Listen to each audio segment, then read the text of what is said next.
Welcome to Trekosophy, the Star Trek Philosophy Podcast, episode number 16, October 18th, 2012.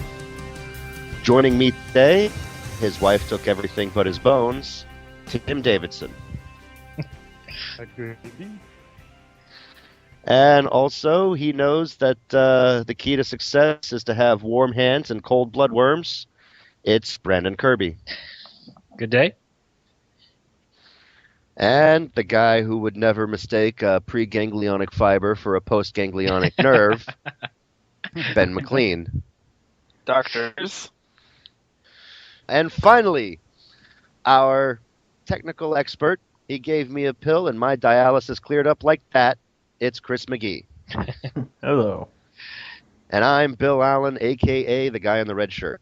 And today's episode is about the doctors. He put the lime in the coconut and drank them both up. He put the lime in the coconut. Oh, sorry. There you have it. Mm-hmm. There you have it. I wanted to try to I thought do maybe an you'd intro be that the had- orderly in the red shirt or something. I don't know. Who do you think? I'm the guy that you guys are going to be standing over saying, he's dead, Jim. There's always I one. mean, if it's not for me, you guys have nothing to do. Let's face it, the red shirt. It's drives basic the supply plot. and demand. Yeah. He drives the plot for sure. Well, I think we could just start with each of us just saying who's our favorite doctor in this thing. And for myself, it's a real toss-up between Bashir and the Doctor of Voyager. I'm a little bit more inclined towards the Doctor, though. He's just too much fun. Why is he fun? Barely well, left the sick bay. just- How fun is that? He's a brilliant actor with tons of funny lines. Oh, okay. I get it now. He's fun for the rest of us. Comedic Yeah. on Star Trek, I think. What? He was a more comedic character. Yeah, shows. than he is in other shows and things. Yeah. And plus, let's face it, he had probably the best character development of any character on Star Trek since he had no character at all to start with. That's true, and I think. Go ahead, Tim. I was going to say he was sort of just traveling a lot of the same paths that Data traveled, I think.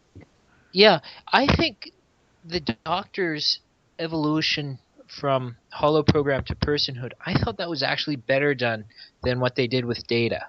I wasn't really sold on any of the underlying philosophy with Data and how he became a person, but with the Doctor, listening to the Author episode, what was that called? Was it just Author?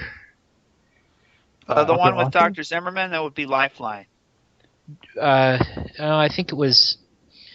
Shoot, I really should have a Star Trek webpage open for this. But the philosophy that they were introducing about the Doctor having evolved to have not just an appreciation of beauty, but going beyond what he was programmed to do. I don't think they ever related that to Data's personhood in the next generation the way they did with the Doctor. And Well, the difference is Data, I mean, from the beginning, Data was a person. Some people thought of him as a thing, but he was a person. Data wasn't trying to be a person. He was trying to be a human. Whereas the Doctor was trying to just be a person. So it was like a different path. The Doctor had emotions. They were pre-programmed in part of his subroutine. He just had lousy emotions because doctors are typically very cynical, jaded, bitter guys because all they ever see is pain and sorrow and hurt. So it makes them bitter, and that reflected in the Doctor's programming. Plus, his Author- personality was molded after, was it Dr. Zimmerman, who's very, yeah. yeah.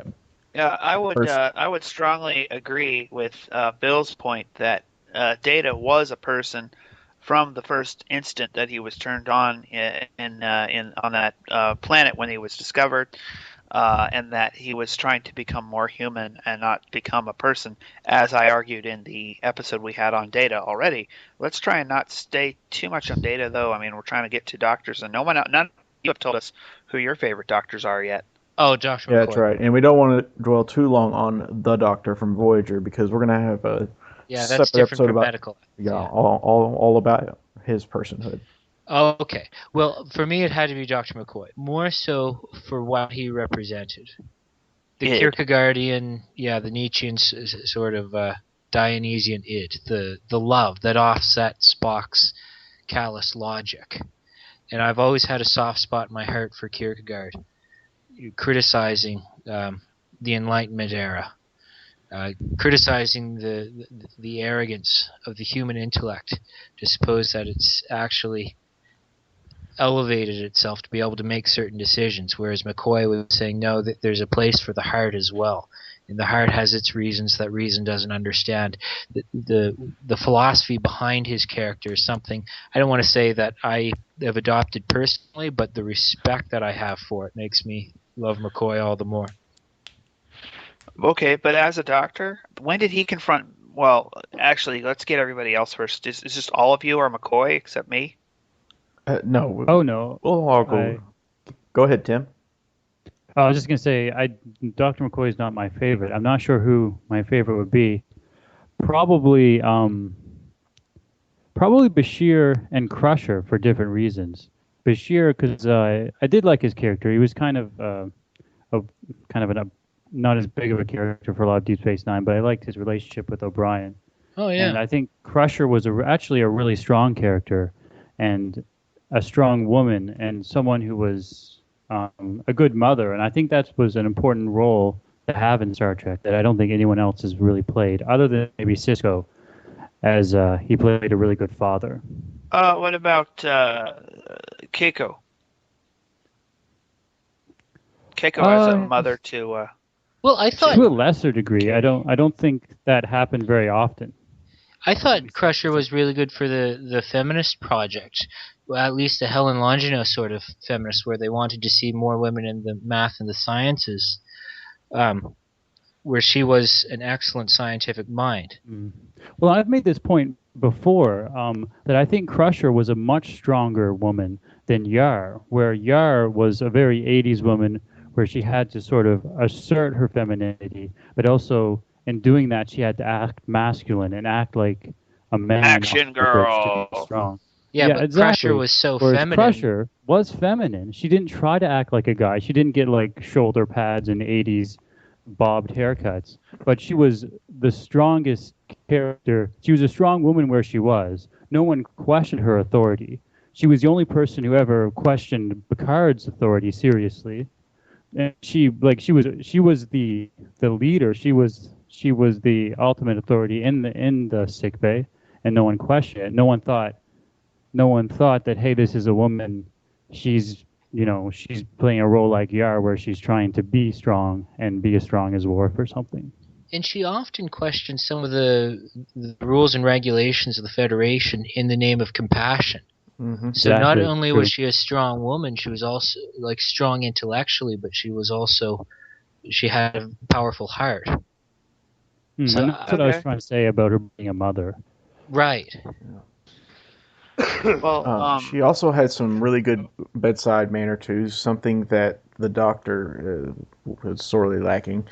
And just a quick comment about Tasha Yar. I think one of the reasons, and I tweeted about this earlier in the week, my feeling is one of the reasons why she left the show was that, okay, she's playing the head of security, yet every other week she's the damsel in distress. She gets captured by Lutan. She gets put into a penalty box by Q. She's just always in. It kind of weakened her quite a bit, but we're not going to get on that right now. Well, it seemed like all they could do with her was give her like adversity in the moment of an episode. That's really all she ever did in each episode, was just have to like fight someone for a moment, and then they didn't really do any developing. Ironically, they seem to do more developing with her sister. That's true, but that was kind of, although memorable, I don't know if that was as important to her character. Probably not. Yeah.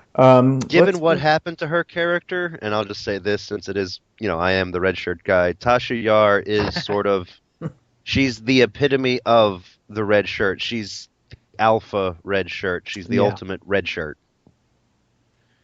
Fair enough.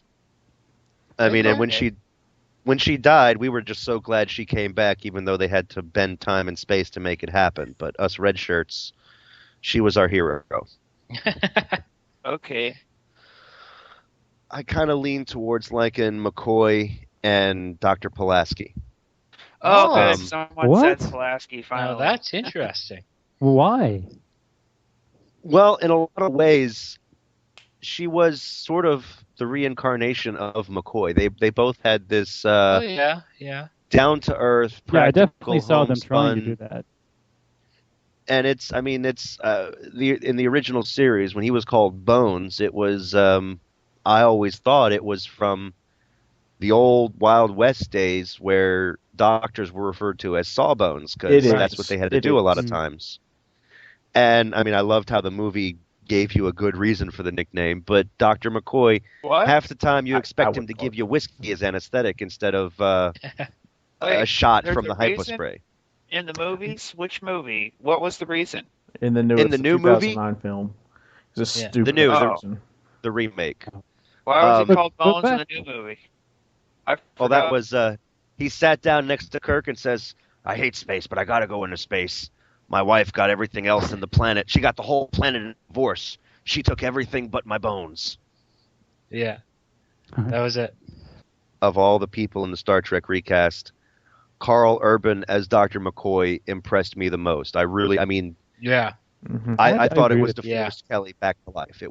But it was still, it wasn't just a parody or a Saturday Night Live impersonation. He was doing the character.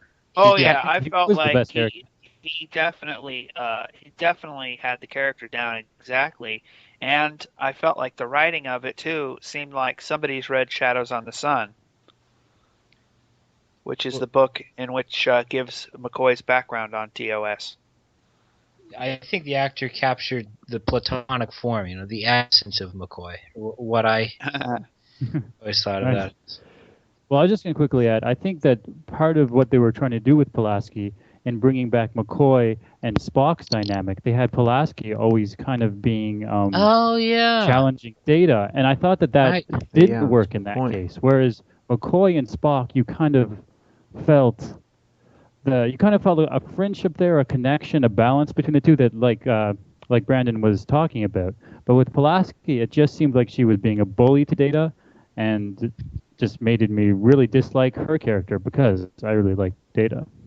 Well, I had some sympathies for Pulaski, but the problem was Data's character was established, and so she was sort of introduced at that point as an antagonist, whereas McCoy and Spock were two wings on a bird.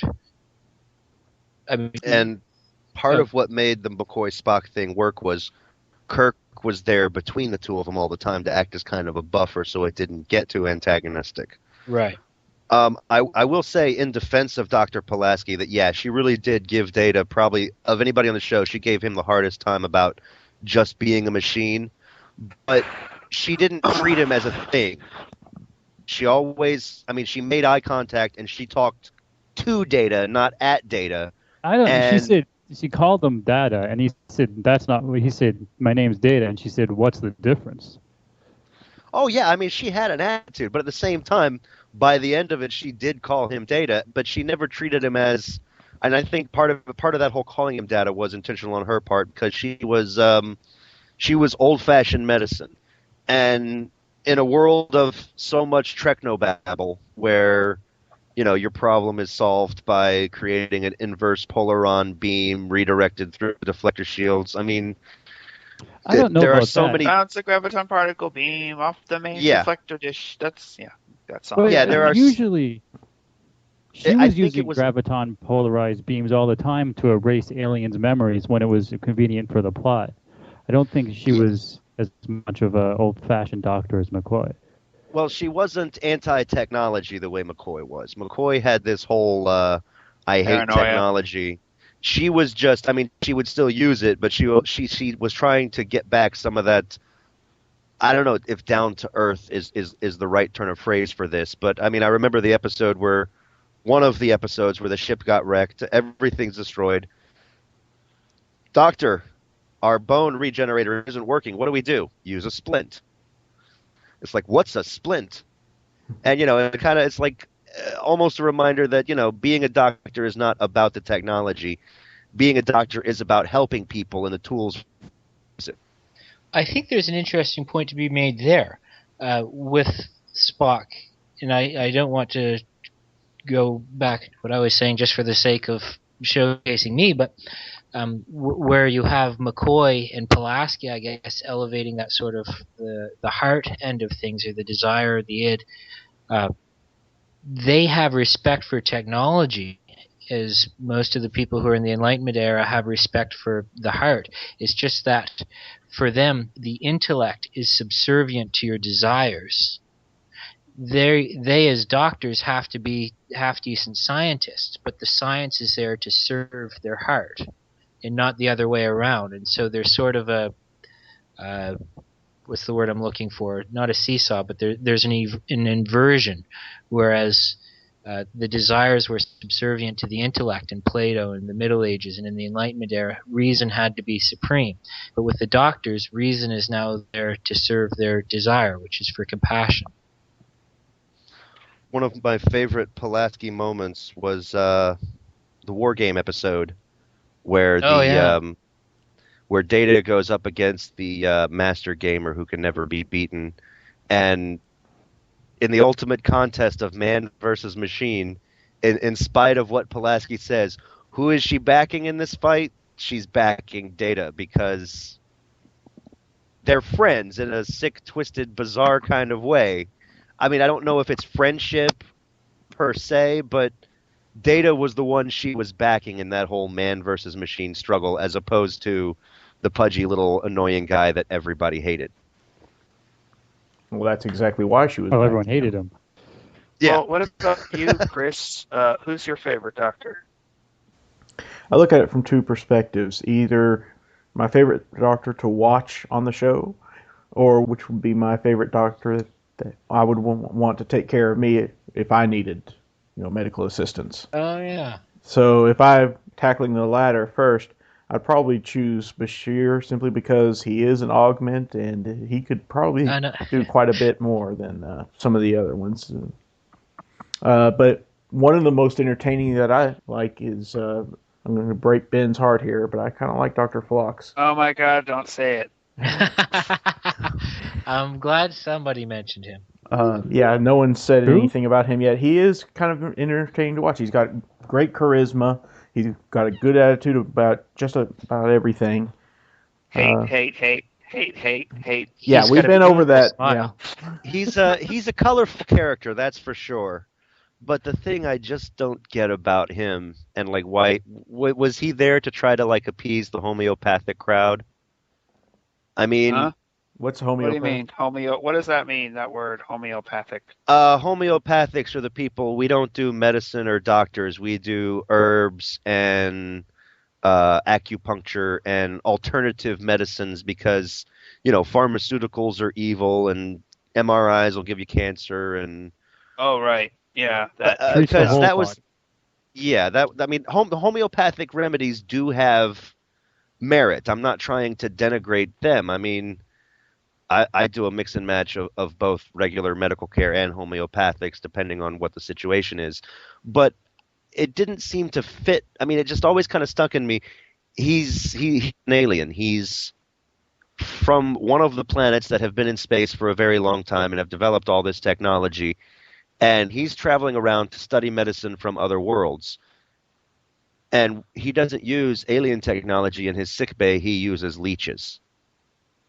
Well, I think he's pragmatic. I mean, my wife was sent to an Eastern medicine clinic in our city by a Western doctor, scientific mind, and he said, the reason why I'm sending you here is not because I understand everything that's going on, it's because it works. I've just seen the results, and so this is the place where you need to get help with your allergies. And she went, and there was a measure of success there. So, no, I mean, I get that, and it's like I would have no problems if they did a mix and match. It's just, I don't know if it was just trying to throw back that, we got to add something primitive to sickbay because everything on this Enterprise is primitive since it's the first Enterprise. But I mean, I would have no problem if he had the worms.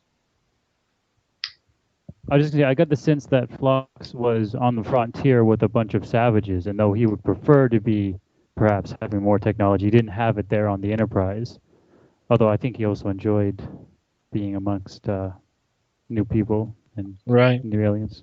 No, So that's a good point. he picked a treatment that was just intentionally bizarre just to tweak his nose at the primitive humans. That's kind of funny in a sick, twisted way. But I Now, found the sick and twisted character. is exactly how I would feel about the whole using animals. Yeah, I the way never that said I he would want him does. treating me. I just like it. He's I the mean, fun one to watch. Yeah. Yeah. I the actor is fine. I'd hire him, but I really don't like the ideology of the character and how he approaches wellness with. I mean, I really think we want to encounter strange alien things when we're healthy, not when we're sick. When we're sick, we want to get better in the least uncomfortable, least intrusive way possible. And his methods are intrusive to the extreme in a very arbitrary and unnecessary way. And because of that, I really wouldn't want him, even aside from all ethical considerations, just on that practical level, I wouldn't want him treating me. Well, if I'm sick, I want whatever works. I don't want. I mean, Well, if I'm familiarity. sick, I want whatever's going to save my life. But if I have a choice between him and any of the other doctors on Star Trek, I'd pick any of the other doctors. I mean, I can remember the first time Even somebody the holographic one. told me to gargle salt in hot water when I had a sore throat many years ago, and I said that doesn't sound appetizing at all. It's not, but I gave it a shot and it worked. So I'm quite content to just go with whatever is pragmatic. And if a eel crawling around inside me gets rid of whatever, I wouldn't mind that sort of a treatment. Well, for a Sort of the lot of the stuff, cancer. Yeah. it was unnecessarily bizarre, though. It wasn't because it worked better. It was because he wanted to try it. I mean, it didn't Well, seem. that's a problem. I don't recall a specific example where he's experimenting, Well, I but remember Tucker had some kind of worms in his veins in his leg, and it was for something that even today we have treatments that don't involve doing that would have seemed to have worked for whatever it was. I don't remember what it was. okay. Okay, so I got something to bring up that I hope would actually help us get more toward the philosophy of medicine. yeah, I was going Uh, to say we need to get into the ethics of it, like And we yeah, have to remember, I did. I put myself in charge and then placed Chris in charge. yeah. I do that from time to time. Chris is the moderator, but I have something to bring up that I think would, and it's not abortion. I don't think this should. I don't think this that's should going be to the be abortion episode. yeah, I think we should talk about other way stuff. too controversial. Yeah, I think though. Here's something very interesting. The role of the chief medical officer on any Star Trek series is the role that even more than the captain brings moral issues right up to the point where you've got to make a moral decision. You've got to make a judgment call.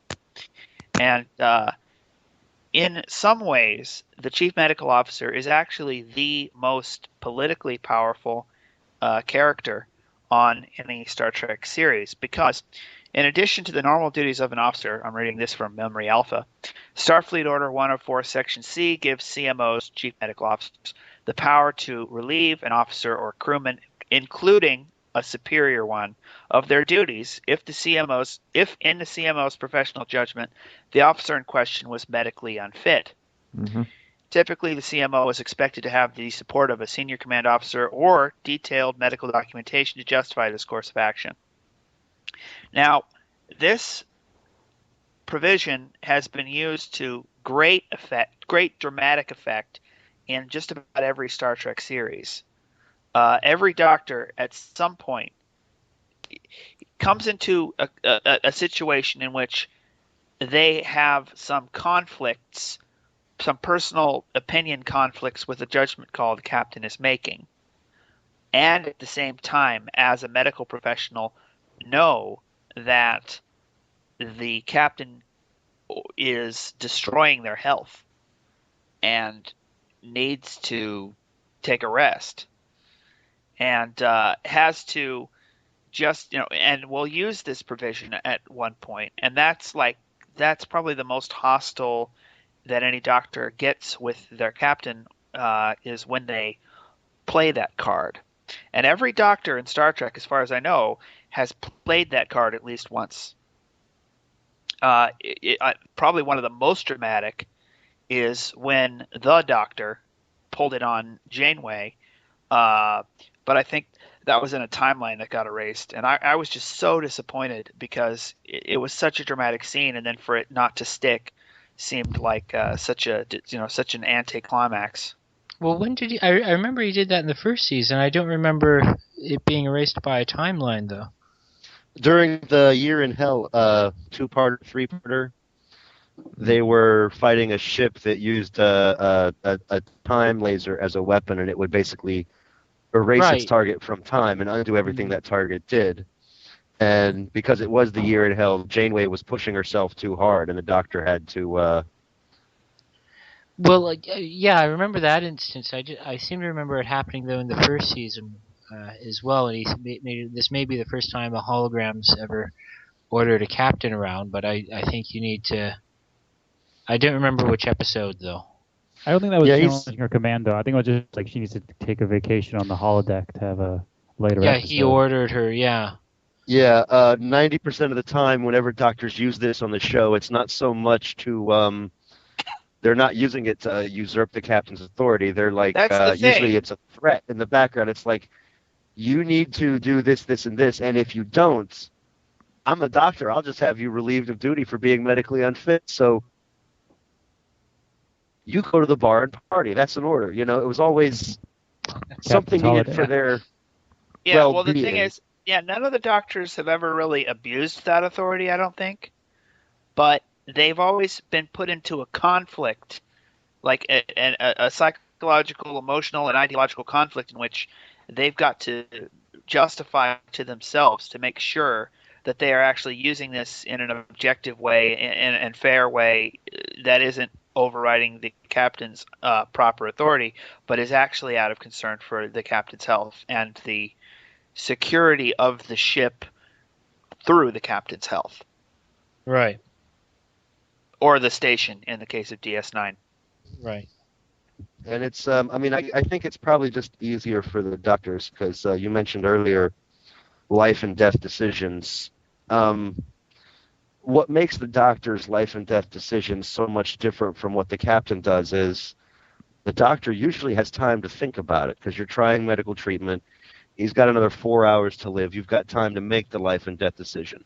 When a captain makes a life and death decision, it's because the enemy ship is firing at him and he's only got a split second. He doesn't have time to think about it and look at all the consequences. He has to go on instinct, where the doctors are just going on knowledge, experience. I don't know. They have time to Something more consider objective. things. Yeah. It's Yeah. a Well, wait. diagnosis than a command situation. What about the time when the doctor broke down, and Right. because he made a bad decision, and he had to make it in a split second? Then, I mean, there are times when the doctors have to make split-second decisions also. Well, I I'm don't not know sure that it was if. a bad decision, but Yeah, I'm not sure if Well, the he felt it was an invalid decision. he made a random decision. Then that started to play tricks on his program. Yeah, and in his case, Well, you know I don't what? even I really if think he he was a makes person by that point. I think it was an emotional. I think it's better to describe that as an emotional conflict more than a programming conflict. Oh, sure. I think he was a person by the time Cass challenged him to go beyond his programming. Yeah, But- I mean, not that I think that sort of thing can happen in real life. Like I said, I don't really believe in artificial intelligence being, in that sense, being possible in real life. But given the context of the story, I think it's better to explain Sure. the doctor's behavior in terms of personhood rather than Sure.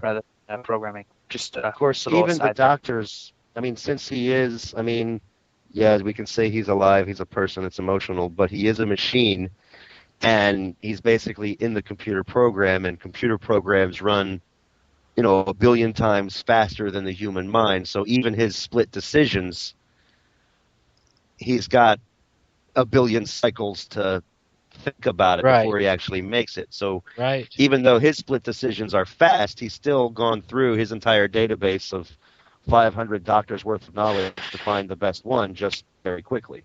Sure. Oh, an interesting point to make about the doctor, and that is, I'm pretty sure the actor was very conscious of that a lot of the time when portraying the character, and that included Dr. McCoy as one of those models. And he will occasionally quote Yeah. McCoy or adopt a few of McCoy's mannerisms. You know, he'll say, I'm a doctor, not a something else," a few times. Not a nightlight. Yeah, I'm a doctor, not a nightlight, and things like that. And that's sort of not that makes sense in the story, but it's also sort of what you call a reference for the Inside fans to joke. catch, an inside joke. Yeah, I've got a question, sure. and it's building on the topic we were just discussing, and it's the authority of doctors, where their authority can usurp that of a captain's authority. And I'm not sure that's a positive thing, because sometimes a captain might make a decision and say, well, you know what, it's for the greater good that my health is sacrificed, but a doctor might not have the same judgment, and for some reason the doctor's judgment is declared to be superior. We were talking about Foucault before the show started, and he was talking about the evolution of the priesthood confessional to the psychiatrist or the psychologist's office. Psychoanalyst. To the psychoanalyst. But I think there's something to be taken there that could be imported into our discussion, which is the evolution, or not the evolution, but the transference of power from the priesthood or the clergy to the scientific community, where our doctor could tell us something and we'll just treat it as gospel. And that's what's happened on Star Trek. They can say something and we have to treat it as gospel. I mean, whether or not it's a stupid thing to say, we've granted this power to the medical community. And I'm not sure that it's always warranted. Yeah, that's true. Dr. We do. I don't know. Sorry, I don't know if that's necessarily true. Whenever this was used in the shows, the doctor was never able to alone sort of defy or override a command decision. It usually had to be done very carefully. Usually had to get, I think, support of Riker. I remember there's one episode where Picard is taking a switch with an alien. It might be third season or something. Picard's like trapped somewhere, and Right. the Picard that they have is crazy, giving them crazy orders and doing really weird things randomly. And there's this scene where the doctor and all the command and Riker, they're talking whether what they should do about Picard, and they don't seem to think that they have the authority yet to challenge him. That was to relieve him of command, but a doctor could still give a captain an order without relieving him of command. And that's whether to go that far to relieving the command was up to the doctor's discretion. But at the same time, the orders the doctor can give that the captain has to obey are still fairly limited. I mean, the doctor can't say, I order you to turn around and go to whatever planet. It's, I order you to take this pill. I order you to get this shot. I order you to get some rest. Also, he can't take command himself unless he's the only officer left. Right. The second in command takes over if the doctor relieves a captain of command. Sure. But, I mean, the whole concept of them having jurisdiction in medical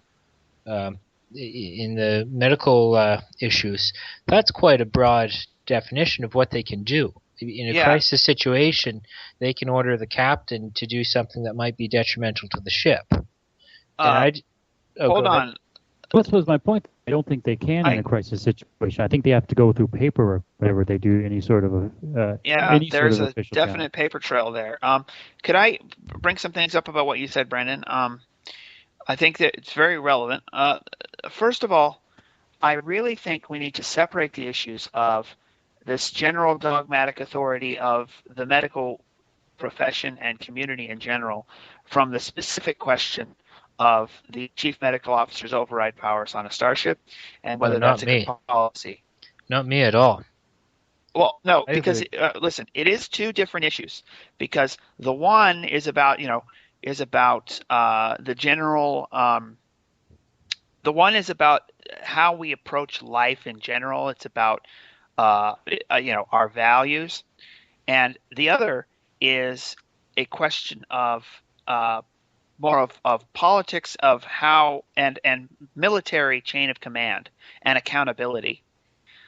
See, accountability doesn't come into it when we start talking about how much should we be trusting the medical profession quite as much. I mean, on the one hand, I agree with you that I think we sometimes put too much trust in what the medical profession says, especially when it comes to things like psychology. And Or on the other ethics. hand, I disagree with you that the medical officer's special authority is a bad policy. I think it is a good policy because really the captain cannot see himself, and there needs to be some kind of check and balance on the captain somewhere. Oh, I totally agree with you. And But without the medical officer, being able to certify the captain as as unfit, then all you have to do is control the captain, and you control the whole ship. And there's no check or balance on the captain's yeah, power, and he becomes more like a god. right, and there's a check or balance on the doctor's power too. I mean, Oh yeah. he can't take command. No, I agree with your general point, but I don't agree with your means to get there. Okay. Just do this thought experiment. Could Star Trek have been written in the way that it was with respect to a doctor having that sort of power in the Middle Ages? It could have. My assertion. I don't think Star Trek could have been written in the Middle Ages at all. I I know, don't I think know, there was doctors in the Middle Ages. Booyah. Oh, no. I'm talking about the part of Star Trek whereby a doctor has the authority that he or she does, and my assertion is that that's only possible in a post-Enlightenment era where we've elevated the authority of the scientist to the place that we have. That would have never happened in the absence of our, in my humble opinion, undue respect for the scientific community. I'm gonna disagree here. I By all completely means, disagree with Sorry, you're that. on shaky ground there, Brandon. by all means, Um, challenge me. I'm open for discussion. the thing that makes it so hard is because in a military situation in the Middle Ages or the Dark Ages or whatever primitive time period you want to look at, the military authority came from the king to his generals or whatever, and sometimes the king was appointed by God, or sometimes the king was appointed by the fact that he's got the sword and he stabbed everybody else who wanted to be king. But that king's authority is what runs down the military chain of command. And doctors in the Middle Ages, the source of their authority was completely different because, I mean, they were almost considered sorcerers, wizards. I mean, apothecaries, alchemists. These were the doctors of so long ago. They were borderline practicing magic or what they thought was magic back in the Dark Ages. So the source of their authority was a mystical source different from the source of military authority.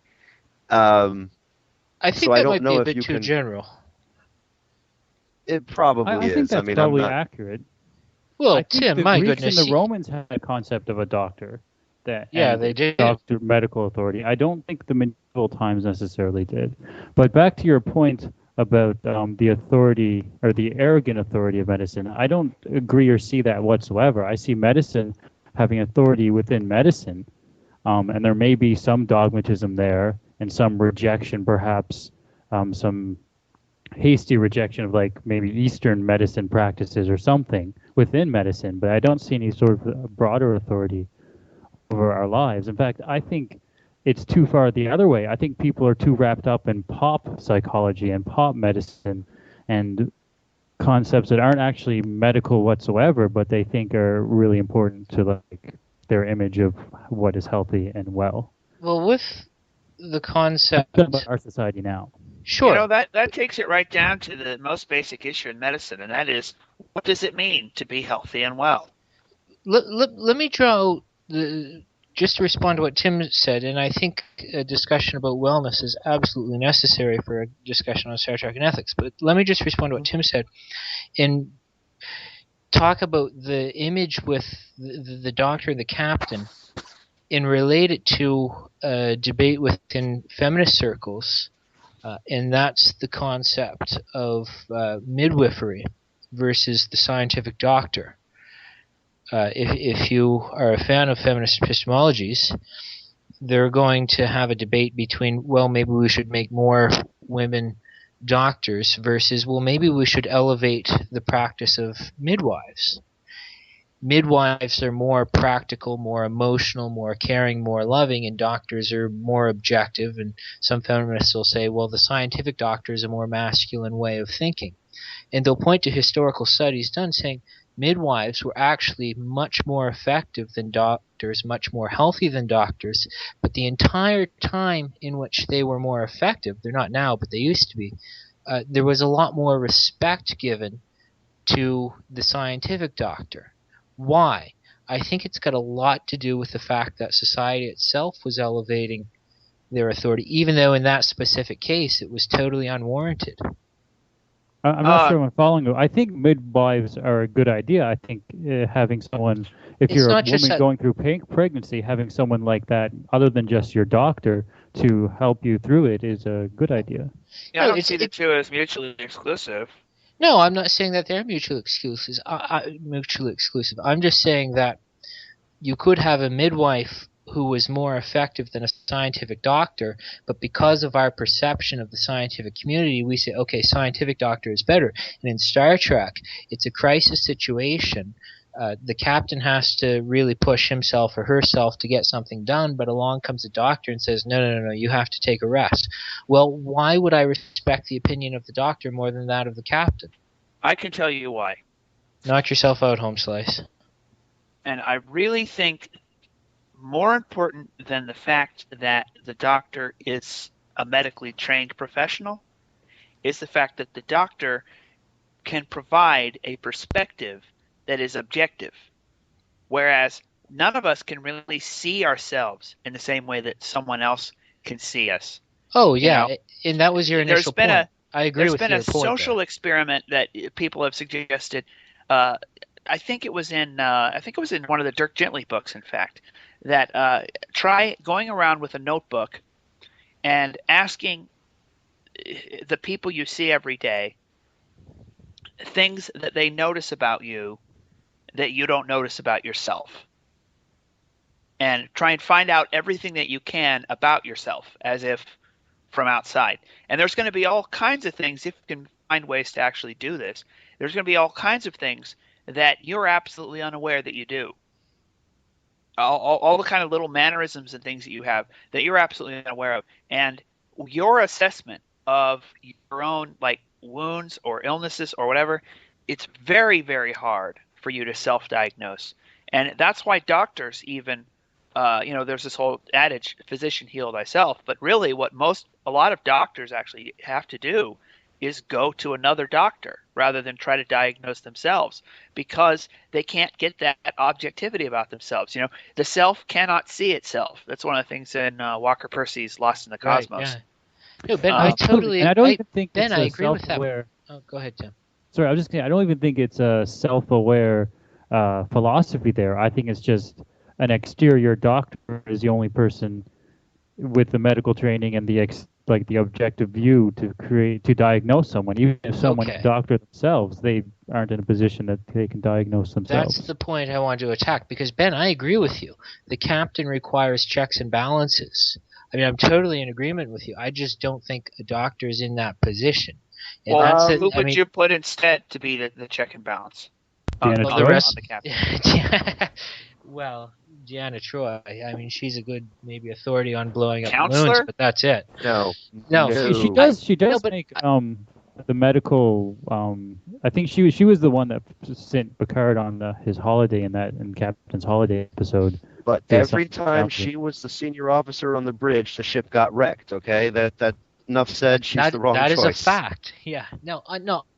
What I'm saying is the rest of the crew. I don't necessarily have a solution. I just have this vague idea that the rest of the crew should have some sort of authority if the captain's acting unnecessarily belligerent or insane in some way, what have you. Well, I'm just saying I don't. there is a check and balance on the captain in that sense, and it's called mutiny. No, I think yeah. There should be I a think, more respected term for it than mutiny. But I think what you're overlooking, Brandon, is the fact that Starfleet is a military organization. right. The doctor's authority to override the captain is not based on his scientific authority or his medical authority. It is based on his military authority. It's part of the entire structured chain of command. I mean, that general order is 104. That means there are 103 other rules, at least. I mean, I don't know how many rules there are for Starfleet military personnel, but for the regular Uniform Code of Military Justice, it doesn't matter. For the regular Uniform Code of Military Justice in the U.S., I mean, it's. I've been reading up on it to do these comparisons of Starfleet to the U.S. military because it's there. A doctor, the authority is he's the senior officer of his department. He's a department head. He's a high-ranking military officer who has the military experience that comes with understanding the chain of command and where the limits are, and why even a captain does not have absolute totalitarian control over everything. There are checks and limits to the captain's power because you're putting a guy in charge of a ship. If he's got the ultimate authority, he can order his crew to target Starfleet headquarters and take over the Federation. Yeah, no, I think that's a good point. But Bill, let me ask you this. Two things. But let me ask you this, Bill. The doctor, if I understood your point correctly, saying, okay, it's a military organization, and in medical matters, the doctor is the head of the department. So, therefore, does it follow from your point, by way of analogy, that the chief of security should have the final say in matters of security? Or should he be subservient to the captain's wishes? Is the captain a security system? I don't understand the question. Well, the captain is a medical asset. His health is related to the chain of command in a way that the security systems are not. But sure, sometimes his health is of lesser importance. Actually, I'm going to say that, even in the context of Star Trek, yes, there are the security chief within his purview has certain abilities that limit what the captain can do. I mean, Riker mentioned it from episode 1. The captain does not go on away missions.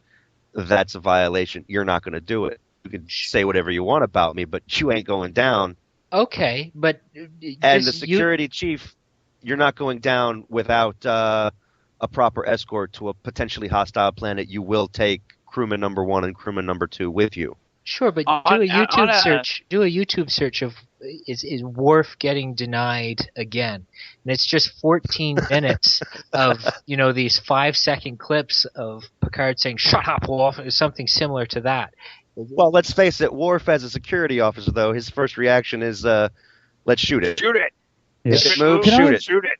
Sure, if it doesn't move, push it so it moves, and then shoot it. Sure, but his being chief of security doesn't warrant him that authority. And my view is that the chief medical officer, sure, they should be head of medical matters, but medical matters should be subservient to the captain's judgment. Okay, well, hold on. At this point. We need to address a big difference here between what you just said and what this spec actually is. The captain can make decisions to sacrifice the health of any other crew member. He just can't make decisions to sacrifice his own health. I think he ought to be able to. It's the one. The one check on his power. Well, I did have one medical ethics question I'd like to get out real quick if I could. Yeah, sure. It was something because I was trying to think. It's like because medical ethics is what we were. I got to thinking there weren't that many hard decisions to be made as far as like medical ethics questions. There were a few here and there. Pulaski had one. But the one that really sticks out in my mind is like the biggest ethical violation, and I'm surprised that Ben didn't mention this, given how he feels about Enterprise.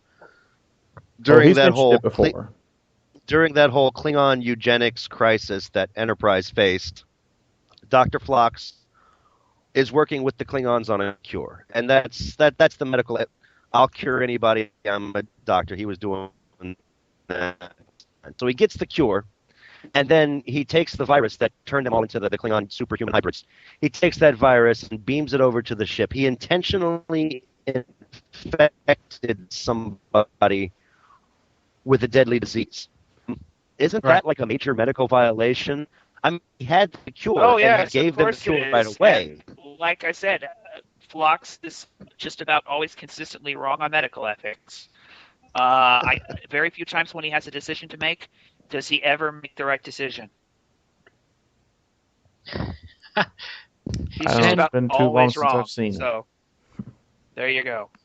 Well, But Bill, I would mention that if I was going to start listing all the violations, and that would be near the top of the list, but it wouldn't be at the absolute top of the list, because the absolute top is Dear Doctor. But it would be in the top 5, probably. Yeah, I don't know. I mean, it's like some of the stuff I dismiss is just, he's an alien, they do things differently, but that seemed like pretty much a kind of a universal violation to me, intentionally infecting someone with a virulent, deadly disease in order to get them to let you disperse the. Why couldn't they just beam down the cure in some kind of vaporizing warhead and automatically cure everybody? Well, from the nurses that I've spoken with, and some of them are philosophically inclined, my wife is herself a nurse, they have this sort of underlying philosophy. I don't know how it is in the States, but in Canada, they're taught specifically in the schools and their nursing programs utilitarian ethics.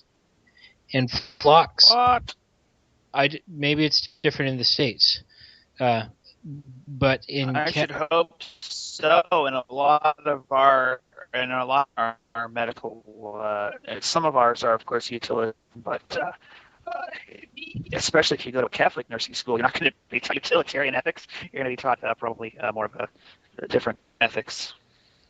Well, yeah, maybe, I should hope natural law in a Catholic nursing school, but here we're taught utilitarian ethics. I guess it's different. He may have simply been, he may have made an ethical decision that was based on an ethical theory that warranted infecting the Klingon crew. I mean, that was a tactical decision. Yes, it was just wrong, is all. To infect people with the disease? Or was it wrong? Yes, I think that was wrong. I know, but it's useless to say that it's wrong. Why do you say it's wrong? Saying that it's wrong doesn't mean. Because he's a doctor. And again, why? The rule for a doctor is the Hippocratic Oath: do no wrong. Yeah, but a dentist sometimes has to drill someone's teeth and it hurts, but for the greater good, they will inflict harm. That's not harm, though. That's not harming them. And Klingons are not teeth; they're people. Sure, but their behavior was belligerent, as I recall the episode. Sure, but he's not an executioner. He's a doctor. I mean, if I was, in charge of the government and we discovered a doctor was doing that, he'd lose his medical license. Because that's not what, if you're going to be a doctor, I believe that a doctor's first duty is to the Hippocratic Oath of do no harm. And if you're not going to do that, then you're quite right that we should trust any doctor who violates that. The Hippocratic Oath is Hippocratic. That's the point. What? It's what? Draw that out a bit. Well, it's an hypocrisy by its nature. You have to suffer, like Brandon's example of drilling teeth. Well, his point was for the greater good. Sometimes you have to make a judgment. Most of the time people it's spend it's not a utilitarian concept of the good, though. Most of the time spent recuperating after major surgery is to give yourself time to heal from the injuries the doctors inflicted and not the original disease that had you under. Mm-hmm. I mean, doctors... Yeah, that may be true, but And if he inflicted the what I'm Klingons, saying is this utilitarian notion of the good. You are sacrificing one person for the sake of another, or for the sake of other people. And as a doctor, you're supposed to do no harm. And that means if on a battlefield, you're a doctor, and there's an enemy soldier who is mortally wounded, if you're a doctor, you treat politicians you don't like, you treat enemy soldiers, you treat the opposing team on a sports event, you don't, with an injury, even if you want their team to lose, you treat them just the same because you're a doctor. You don't make arbitrary decisions of who you're going to treat and who you're not in terms of ideology. Your job is to do no harm, to administer what will actually improve a person's health. Well, that depends on the underlying philosophy. I mean, if a doctor were to treat a belligerent tyrant to a lethal injection, he might be an excellent physician in that case. Not as a physician. Well, in terms of bringing about health to the greatest number of people, he might be an excellent physician. But doctors are not sociologists. They're doctors. They're not supposed to go through and they're also not politicians, and they're not soldiers. Well, I guess you can have a field who is also a soldier, but as a doctor, you see, if we once admit that a doctor can arbitrarily, or a doctor can decide on utilitarian principles that they're going to kill today instead of heal, then we have no grounds to trust any doctor, because the doctor's political opinions then become what we have to consider rather than their medical qualifications. So if you were a doctor and Ben, if you were a doctor and Stalin asked you to treat him, and you made him healthy as can be, you would consider yourself an upstanding citizen because of that? I think that if I'm going to say that I am a doctor and I am going to treat you and I'm going to use that office, that I have an obligation to keep to the Hippocratic Oath. Otherwise, I'm going to say I'm not a doctor. But the thing is, the Hippocratic Oath, can it really be seen as an absolute? The example I'm thinking of is a pregnant woman that requires surgery. In the course of the surgery, something happens, because surgeries get complications. The doctor is faced with a choice of two courses of action. One course of action will kill the mother but save the baby. The other course of action will kill the baby but save the mother.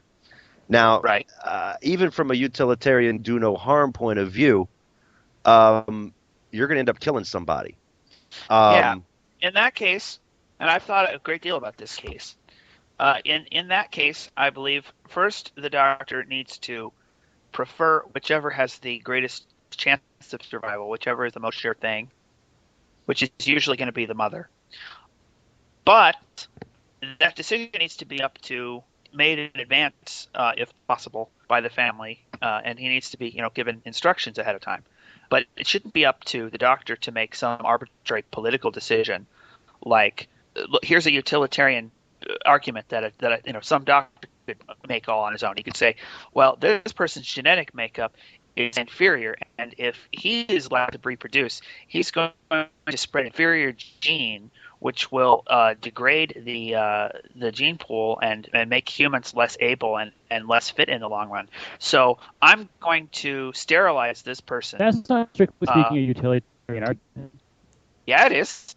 Utilitarian arguments are it's about suffering and happiness. It's about maximizing happiness and minimizing suffering on whatever scale that you're talking about. And although you can frame eugenics in a way, I don't think that it's the only arguments I've ever heard for actually be a strong argument. Eugenics is not a utilitarian argument.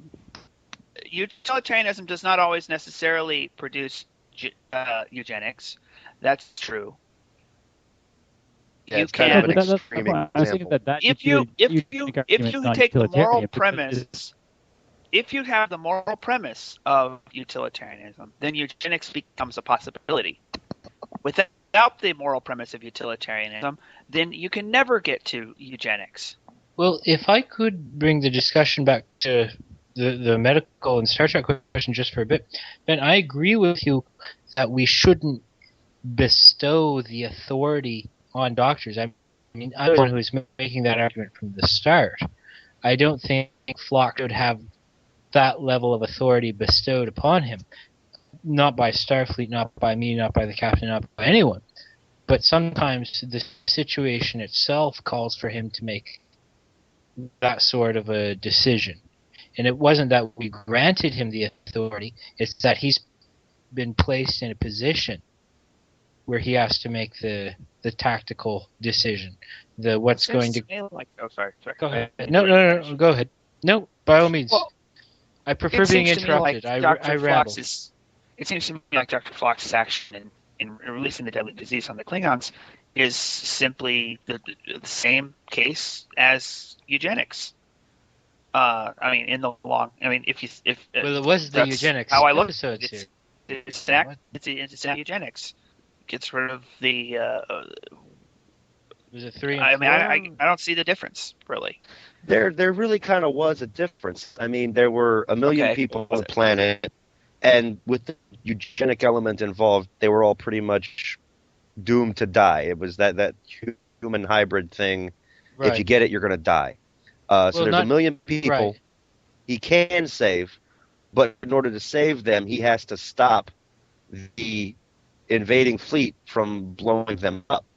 So he infects the invading fleet. So he's taking bad action against 100 people in order to allow him to save 1 million. Not out of any... What an excellent physician. That's utilitarian. And that, I mean, it's not really a eugenic thing because, I mean, and I mean, I'm kind of wondering if it was a cheat. I mean, because he had the cure and he was going to give him the cure. Was he just bluffing the Klingons and he would have given him the cure anyway if they had called him on it? As far as that do no harm thing? Or maybe do you think he would have let them... I doubt it, though. It's not in his character, but maybe a real doctor might have gone that far as a bluff, but actually had the cure all along. I guess maybe that might be justifiable in the long run. I guess I don't know.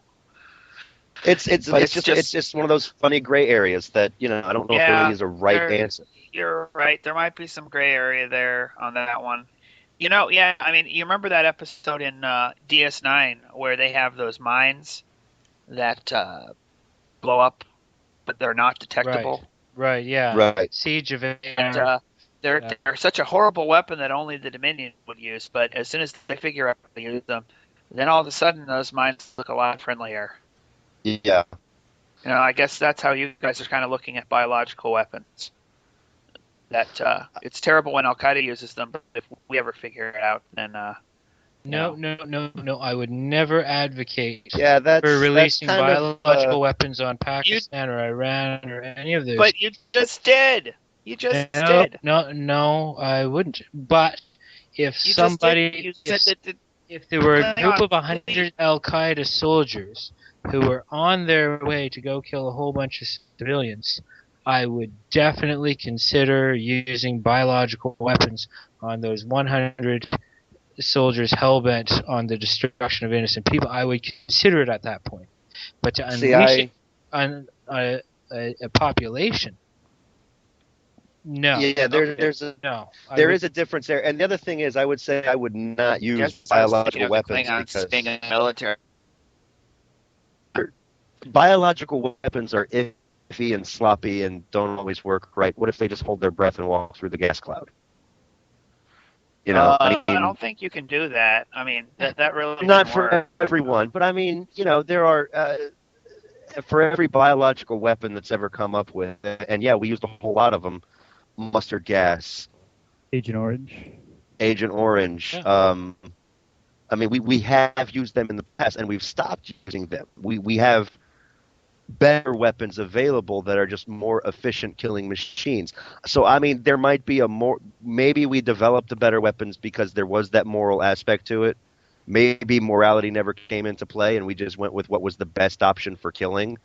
I don't know. But, I mean, biological weapons aren't really the first choice of most we have Predator drones and GPS laser guided satellite systems. We don't need biological weapons. Yeah. So I don't know if that's really an accurate compare. We're not going to turn bioweapons on. Well, that's not entirely true. They have that whole slew of non-lethal bioweapons designed to incapacitate and take them alive. The sonic cannon they've been working on for God knows how long. The microwave pulse gun designed to give you intense pain to incapacitate you, but not actually kill you. Well, Yeah, can non-lethals are actually a really neat area in military technology that I think would be an improvement if they are effective. I redirect the discussion somewhat because it is a bit off Star Trek-ish? We keep going the wrong way. My desire and my greatest desire was to have a conversation about the Fox and the abortion episode, but it appears as if it's too controversial. Not everyone has the stomach for it. But Tim, you were Well, wait, maybe we also- can I- save that also- for a future If episode. If there is going to be okay? an abortion episode, I should probably be there. You if should we're gonna what? do it, Should it be needs to be there. its own episode. You're here now. Yeah. You're Yeah, here but if now. There we're are- gonna do it, it needs a whole episode just for that. There are other aspects of this to cover. I mean, at some point, I would like to talk about Commander Jeffrey Sinclair. But I Oh, gotta wait really? for you guys to actually watch Babylon 5. Well, I've seen season Oh. 1. You don't tell me anything about the rest of the series. I'm only on season 2. But I'm on my no, free Netflix month trial right now, so Yeah, it's, I might tune into it at some point. he had, I mean, in his backstory, I don't know if they've mentioned it in season 1. I think they did mention it in season 1. As part of his backstory, You he spoil it has. for me, and your ass is mine, Alan.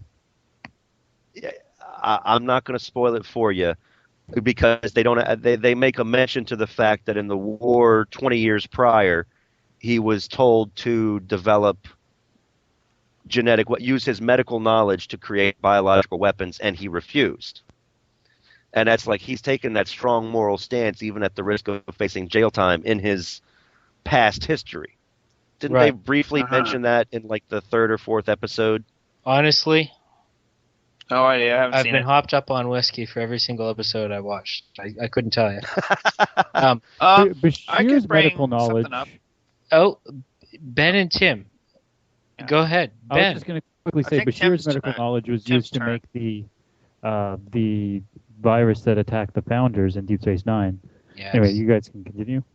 Yeah, but I mean, he wasn't involved in that. It was just stuff to study them so we could understand Odo and treat him medically, and somebody else took it. And that was the thing. It's like the Federation has on occasion developed biogenic weapons, and yet, Consistent with my stance earlier that doctors should only heal, I was Dr. Bashir to find a cure to the founder virus.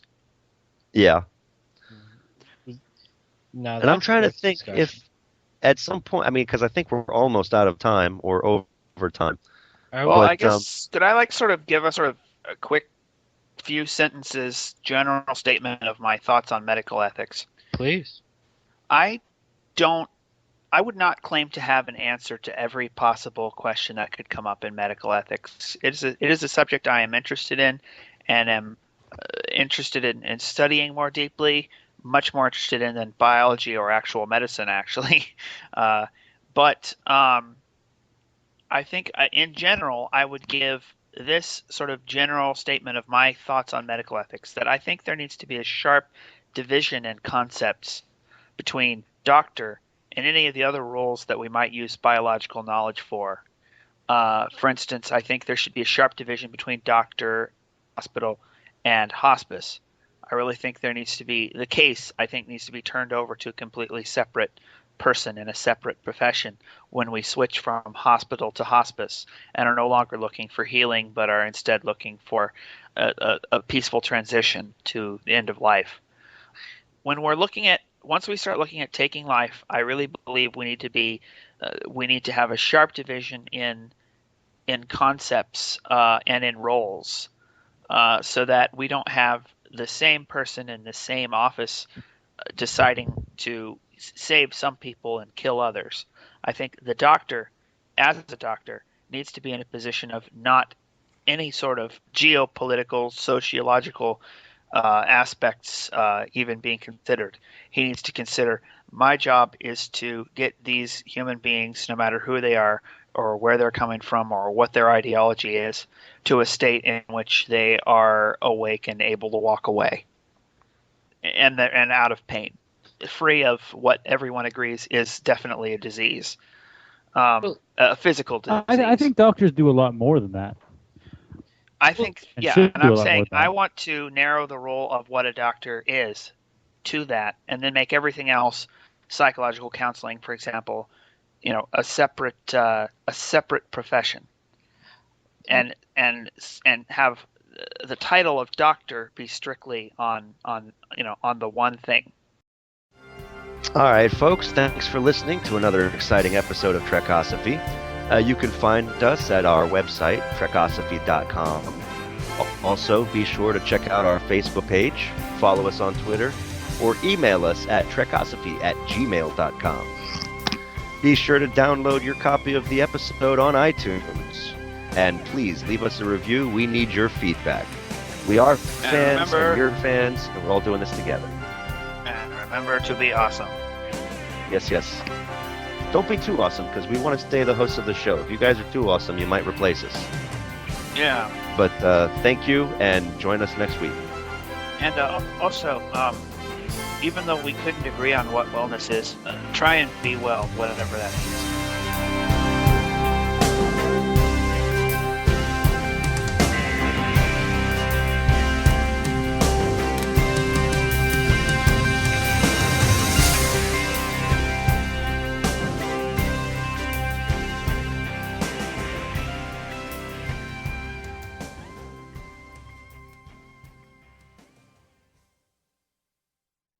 Because you've got almost 50 years of Star Trek. Sure. We just got started with Trekosophy. Yeah, we've got some catching up to do. It's not that bad, really. It's just got a little conjunctivitis. Oh no. Get that under control. Oh, that's not bad at all. If it ends in itis, it's bad. Come on, man. No, I'm okay. Okay, it's just a little bit of the Black Plague. I'll be fine. And my father, he was, and my mother. There's also, that's a big part of it. There's also this other side to it where, give interesting answers. Like, Aristotle asked the question, what is happiness? And the Beatles answered, happiness is a warm gun, and the NRA agreed. The end. Yeah. I mean, I want you guys to be a part of this. I want this to be huge. And if we can get it huge, hint, hint, fans, if you're listening, send us money. I will be Jolene Blaylock. She's my favorite character on Star Trek ever. By a long shot. Who was she? The Vulcan. Was she the Asian chick? She was the Vulcan, T'Pol. Oh boy, do you need help. Oh, okay. I've got the lamest joke ever. It's like absolutely the worst, not even funny at all. How many Vulcans does it take to change a light bulb? One. How many? Yes, very logical. Just one. I'm sorry. Yeah, that I'm so sorry. No, that's actually pretty good. You just leave it hanging just like that. It's like, because they're Vulcans, they have no sense of humor. I know. You said that Khan was putting Lieutenant What's-Her-Name in a lot of uncomfortable positions.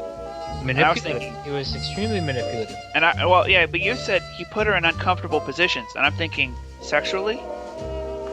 No, he was making yoga. What the f*** do you think I was talking about?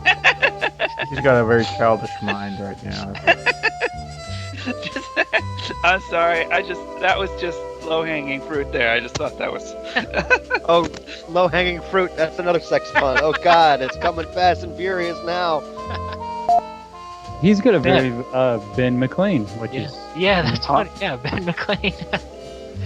That's what I remember when I saw Ben McLean's name. I was like, hey, that's a familiar name. I think it's Mac with an M-A-C, though. Oh, okay. There you go. No, it's not. No, we're not talking about you. We're talking about another Ben McLean. What? We have a friend named Ben McLean.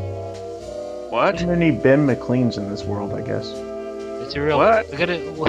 We'll decrease the number. We'll get right to work on that. Well, I don't think they're saying he's a womanizer. I think they're saying Mitt Romney. I think sex. I don't know that. I love political gaffes. They make for the best jokes.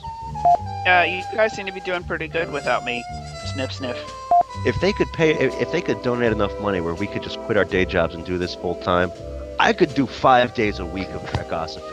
And remember, Dr. Spock did babies, but Mr. Spock, he was the guy with the ears. We need screenshots of those 3-breasted women. Three breasts? Well, I thought that was in the Governor of California's movie there.